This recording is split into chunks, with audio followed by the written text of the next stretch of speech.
Para sa mga mommies at daddies diyan, ginagamit niyo po ba yung mga traditional na thermometer kung saan iniipit niyo sa kilikili ng mga anak niyo? Mahirapan gamitin 'yun, 'di ba? Lalo na kung malikot yung anak niyo o kaya naman tinatanggal nila. Kaya nag-switch ako dito sa infrared thermometer ni iCare. Kasi contactless na siya, tsaka mas mabilis yung resulta niya. Yan, 'pag na-on niyo na, tututok niyo lang ganyan.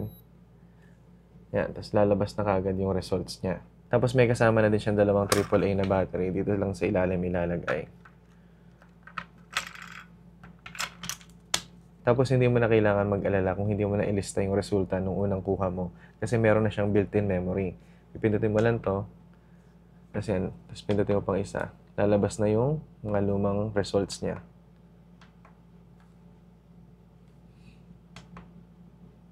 Yan. Hanggang 20 yung results na nasa-save niya.